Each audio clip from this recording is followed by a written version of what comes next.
देखो, ये तो सही है ना कि दिल्ली को शराब नीति में जो लूट किया है अरविंद केजरीवाल आम आदमी पार्टी ने, वो लगभग 2026 करोड़ का घोटाला है, लूट है दिल्ली के राजस्व का। सीएजी रिपोर्ट को आम आदमी पार्टी ने विधानसभा के फ्लोर पे नहीं रखने दिया। अब ये कहते हैं कि हम यहां रखेंगे नहीं तो सीएजी की रिपोर्ट आएगी नहीं, इसलिए हम चुनाव में फिर से भ्रमित करके आगे बढ़ जाएंगे। अब सीएजी की रिपोर्ट आ गई है तो कहीं ना कहीं से लोगों को पता चल रहा है, उसके बाद इनको गर्मी बढ़ रही है। सीएजी की रिपोर्ट दिल्ली को हैरान करने वाली है। आम आदमी पार्टी के मुखिया ने 2026 करोड़ का घोटाला किया है।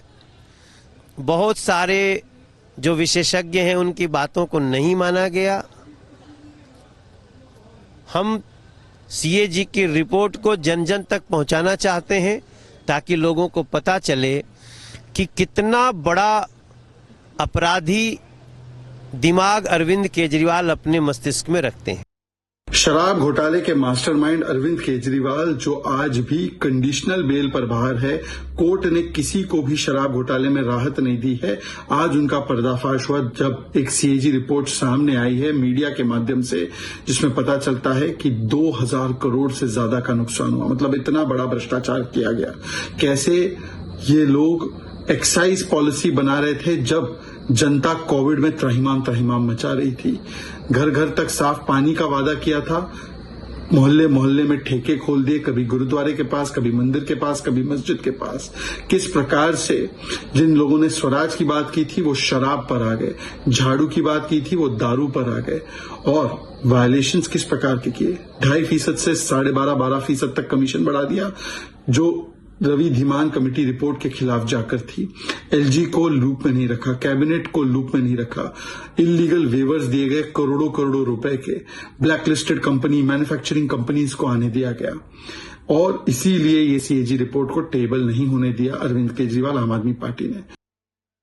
अरविंद केजरीवाल और उस समय के शराब के मंत्री मनीष सिसोदिया, ये घोटाला जानबूझकर किया घोटाला है। और इसमें जो सीएजी रिपोर्ट की जो जानकारी मिल रही है उसके हिसाब से तो सीधा सीधा ये प्लान करके किया गया है। एक्सपर्ट्स की राय ली गई, शराब नीति बनानी है, लेकिन उस राय को उठा के रद्दी में रख दिया, सिर्फ कागजों पे। हमें सिर्फ ये दिखाना था कि हम कुछ कर रहे हैं। जो पॉलिसी बनाई गई उसमें फेरबदल किया गया, और बार बार जो सरकारी नियम है उनकी अवहेलना करते हुए आपने कैबिनेट से अप्रूवल नहीं ली, आपने एलजी साहब से अप्रूवल नहीं ली, शराब की कीमत तय नहीं करना, जो लाइसेंस जिनके पास है उनसे जो फीस लेनी है उसको माफ कर देना, कोविड के नाम पे 144 करोड़ छोड़ देना, 890 करोड़ रुपए जो लाइसेंस धारियों से लेने थे वो नहीं लेना, वो सारा पैसा अरविंद केजरीवाल, ये 2026 करोड़ तो सीएजी की रिपोर्ट बता रही है, ये 2026 करोड़ हैं जो तुम्हारे शीश महल पे लगे हैं। It is not just the BJP, but even once upon a time ally of the Aam Aadmi Party, the Congress Party has also taken a jibe at Kejriwal and the party, where he has said, where the Congress has essentially said that the AAP must clarify its stand on the corruption that they have done in the excise policy scam. Listen in to this reaction.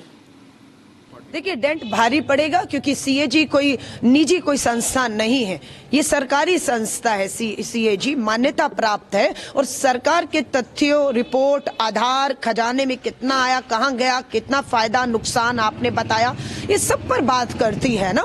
अगर इसकी वैधता पे ही कुछ सवाल उठाना हो तो अलग बात है, पर जब तक ये संस्था है, वैधता है, उसकी रिपोर्ट पर अरविंद केजरीवाल जी को खुद आकर अपनी टेम्परेरी मुख्यमंत्री के साथ प्रेस कॉन्फ्रेंस करनी चाहिए और जनता के सवाल जो उठ रहे हैं जनता में उसके जवाब देने चाहिए।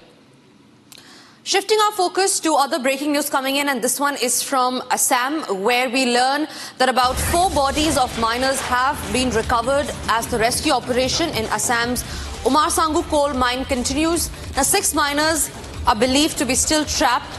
Remember, the rescue operation have been continuing for more than 4 days now, where bodies of 4 miners have been recovered. 6 people continue to stay trapped inside the rat hole.